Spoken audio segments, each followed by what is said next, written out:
Ha llegado el momento de hablar de plantas carnívoras mexicanas, concretamente del género Pinguícula. A pesar de ser una planta carnívora de cuidados muy sencillos, hay muchas personas a quienes se les dificulta su cultivo.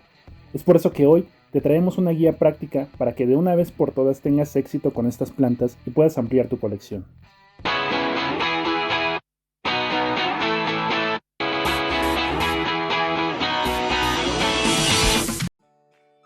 Bienvenidos a un nuevo video de Carnifans.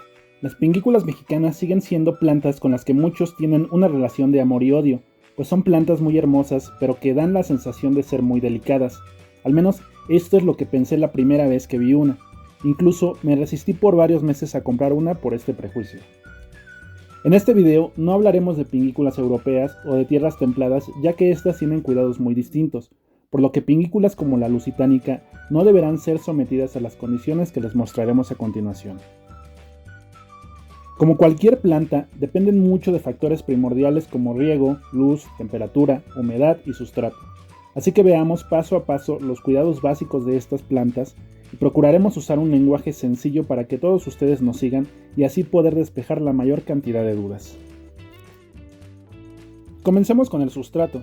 Las pinguículas mexicanas crecen por lo general en suelos muy drenantes y compuestos principalmente de elementos inorgánicos, es decir, suelos donde el agua no se retiene por demasiado tiempo, que no están compuestos por la descomposición del musgo y el cual puede secarse muy rápido, muy contrario a las turberas o pantanos donde crecen plantas como dionaeas o sarracenias.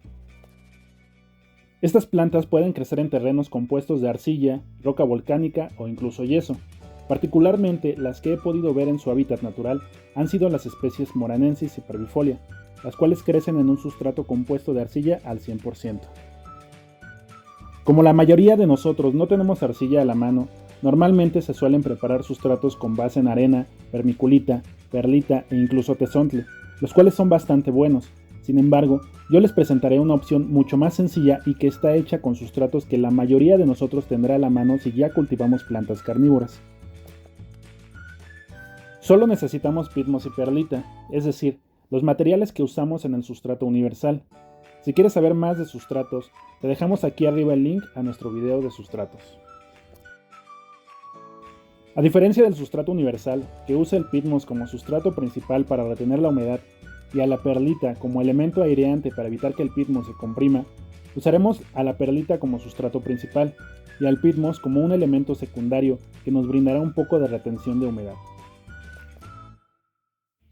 Usaremos 3 partes de perlita por cada una de pitmos. Esto nos permitirá obtener un sustrato que al humedecerse se va a secar con mayor rapidez a diferencia del sustrato universal, y esto es lo que queremos para nuestras pinguículas. Si el sustrato está seco, pueden humedecerlo de una manera muy sencilla. Bastará con agregar un poco de agua y revolverlo de esta manera. Pueden hacerlo usando guantes, pero en mi caso me gusta la sensación de la tierra húmeda. En cuestión de un par de minutos tendrán el sustrato humedecido, ya que si no lo revuelven tardará mucho más tiempo en absorber el agua debido a las propiedades del pitmos para repeler la humedad estando seco. El sustrato deberá estar ligeramente húmedo y no deberá gotear, ya que esto indicará exceso de agua, por lo que les recomendamos agregar poco a poco el líquido.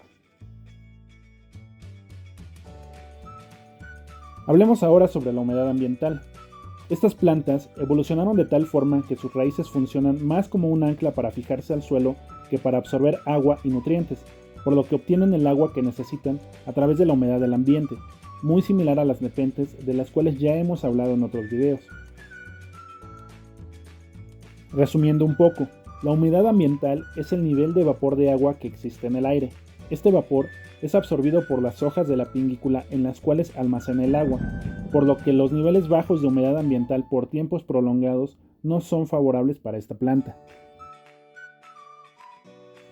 Taparlas con un vaso, tenerlas en terrarios o peceras o invernaderos con alta humedad ambiental es lo ideal para darles las condiciones de humedad que requieren. Niveles por encima del 40 o 50% de humedad son suficientes, y recuerden, el hecho de que absorban agua por las hojas y que requieran humedad ambiental alta no significa que esto se solucione atomizando a la planta, ya que al atomizar solo se eleva momentáneamente la humedad ambiental. Una vez que tenemos el sustrato adecuado y entendimos el tema de la humedad, pasemos al tema del riego, que es quizás con el que la mayoría hemos tenido problemas.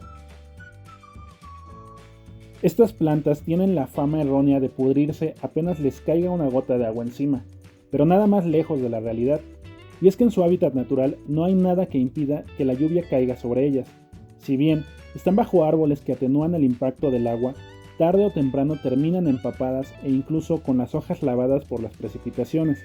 Si desean ver algunas de nuestras visitas a estas plantas en su hábitat natural y comprobar lo que les decimos, les dejamos en la descripción del video los links a estos videos. Entonces, ¿cómo vamos a regar nuestra pingícula? Para esto debemos tener en cuenta algo más, y es que estas plantas pasan por dos periodos muy marcados. Uno es aquel en el que permanecen inactivas y se compactan en rosetas o bulbos subterráneos. Esto ocurre normalmente en épocas de invierno y parte de la primavera, donde las lluvias son prácticamente nulas. De esta manera logran sobrevivir a la falta de humedad. Y es durante estas épocas secas que el riego deberá ser nulo. No importa si el sustrato se seca, no hay necesidad de agregar una sola gota de agua, ya que las plantas están preparadas para esto.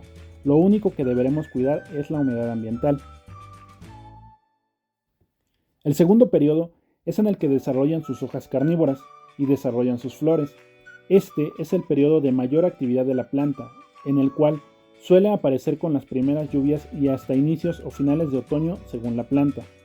En esta época, las plantas esperan mucha humedad, no solo ambiental sino en el sustrato.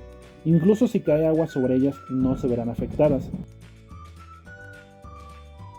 El secreto para mantenerlas sanas en esta época es una combinación entre el sustrato y la cantidad de agua que agregaremos. Podremos regar por el método de bandeja y agregar apenas un par de centímetros de agua para que el sustrato lo absorba.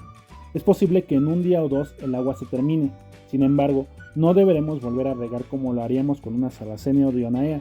Podremos volver a regar cuando haya pasado una semana o incluso dos desde que agregamos el agua. Incluso podremos atomizar a la planta para lavarle las hojas en caso de que tenga muchas presas ya digeridas, pero esto es opcional y es únicamente por estética. Créeme, tu planta no se pudrirá si le cae un poco de agua, eventualmente se secará y el sustrato drenará el exceso de agua debido a la forma en que lo preparamos. Ahora que ya tenemos a nuestra planta en el sustrato adecuado, podremos ponerlo en la maceta que más nos guste, de preferencia una maceta plástica, o si es de cerámica o barro, solo asegúrense que no contenga elementos químicos y que sea lo más natural posible. Como las pingículas no tienen grandes raíces, la altura de la maceta no necesariamente debe ser muy alta, aunque si tienen macetas altas igualmente las pueden usar, como fue mi caso. Si no tienen invernaderos grandes o medianos como este, como puede ser el caso de la mayoría de ustedes, o mi caso cuando iniciaban el cultivo de las plantas carnívoras, podemos tapar a la planta con un vaso de plástico que puede o no tener agujeros, de igual manera les servirá. Si el sustrato está húmedo, simplemente dejamos que pasen los días hasta que se seque por completo, siempre y cuando el vaso con el que la tapemos aún muestre signos de condensación, es decir, estas gotitas que se observan en las paredes del vaso. Eso indicará que aún tiene mucha humedad ambiental. Yo les recomiendo esperar una semana sin riego, aunque esto depende demasiado de su clima. Si su clima es muy húmedo y lluvioso, pueden esperar mucho más tiempo, pero si su clima es seco y caliente, hay que monitorear el estado de la planta y regar nuevamente cuando veamos que ha dejado de generar mucílago, es decir, las gotas de pegamento en sus hojas. Y aquí es donde entran dos factores que también son de suma importancia, la luz y la temperatura. Si tenemos a nuestra planta tapada con un vaso como este y la exponemos al sol directo, en cuestión de horas o minutos habremos perdido a la planta, así que tomen esta precaución. Les recomiendo tener a esta planta en zonas frescas pero iluminadas, no con luz solar directa, sino con resolana, sol filtrado o luces de cultivo, pero de ninguna manera en zonas de sombra total, ya que esto no le ayudará en nada a la planta. Deberemos encontrar un punto medio entre el sol y la sombra para que nuestra pingícula adquiera sus colores adecuados. Teniendo como base esta guía, espero que finalmente puedan tener éxito en el cultivo de estas increíbles plantas, que en lo personal se están convirtiendo en uno de mis géneros favoritos. Déjanos tu like para saber que quieres la segunda parte de este video, donde responderemos las dudas que nos dejes en los comentarios y en el que hablaremos de la reproducción de estas plantas. Si el video te gustó, compártelo, dale like y si no te has suscrito, hazlo. Ayúdanos a llevar a más personas esta información y crecer esta comunidad. Queremos darle la bienvenida a los nuevos miembros del canal, Jack Daniel Santana, Yolocraft 122, Eduardo Piedras y Julio Mesa. Muchas gracias por sus aportaciones. Nosotros nos despedimos y nos vemos en el siguiente video. Hasta luego.